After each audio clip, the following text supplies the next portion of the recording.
தமிழ்நாடு அரசு ஒவ்வொரு குடும்பத்திடமும் கேட்கிறது, உங்க கனவை சொல்லுங்க. தமிழ்நாடு அரசின் வரலாற்று சிறப்புமிக்க முன்னெடுப்பு.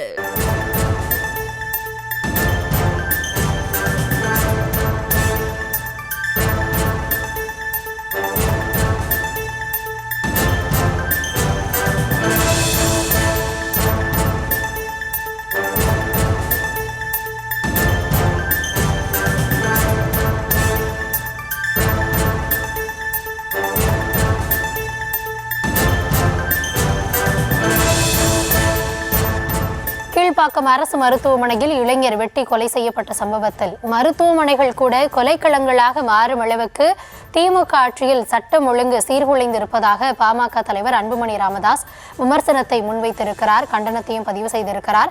இது தொடர்பான விரிவான விவரங்களோடு நம்முடைய செய்தியாளர் ராஜேஷ் இணைந்திருக்கிறார். ராஜேஷ், வணக்கம். இந்த சம்பவத்தில் ஏற்கனவே எதிர்க்கட்சி தலைவர் தன்னுடைய கண்டனத்தை பதிவு செஞ்சிருந்தாரு. தற்பொழுது அன்புமணி அவர்கள் தரப்புல என்ன சொல்லப்பட்டிருக்கு?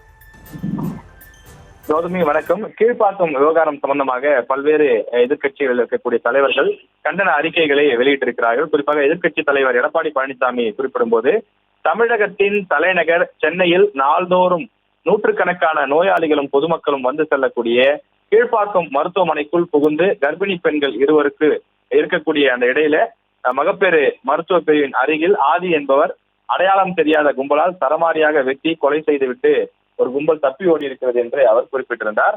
தொடர்ந்து இதற்கு ஒரு முடிவே இல்லையா என்றும், தமிழக காவல்துறைக்கு நிரந்தர டிஜிபி கூட திமுக அரசால் நியமிக்க முடியாதா என்றும் அவர் கடுமையான விமர்சனங்களை முன்வைத்திருந்தார்.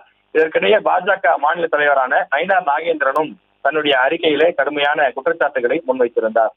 திமுக ஆட்சியிலே தமிழ்நாடு கொலைக்களமாகக்கூடிய சூழ்நிலை உருவாகி இருப்பதாகவும், சென்னை கீழ்ப்பாக்கம் அரசு மருத்துவமனையில் ரவுடி ஒருவர் படுகொலை செய்யப்பட்ட சம்பவம் திமுக ஆட்சியில் சட்ட ஒழுங்கு எப்படி உள்ளது என்பதை அடிக்கோடிட்டு காட்டக்கூடிய நிலைதான் இருக்கிறது என்றும் அவர் குறிப்பிட்டிருக்கிறார்.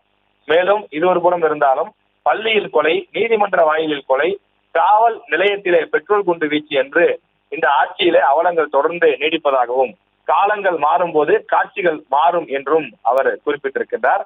அதனைத் தொடர்ந்து பாமக தலைவர் அன்புமணி ராமதாஸ் அறிக்கை ஒன்றை வெளியிட்டிருக்கிறார். அதில் இந்த சென்னை கீழ்ப்பாக்கத்தில் நடைபெற்றிருக்கக்கூடிய இந்த கொலை என்பது மிக கொடூரமானது எனவும், மருத்துவமனைகளை கூட மக்களுக்கு பாதுகாப்பு இல்லாத நிலைகள் தான் திமுக ஆட்சியிலே நீடிப்பதாகவும் அவர் குற்றச்சாட்டுகளை முன்வைத்திருக்கிறார்.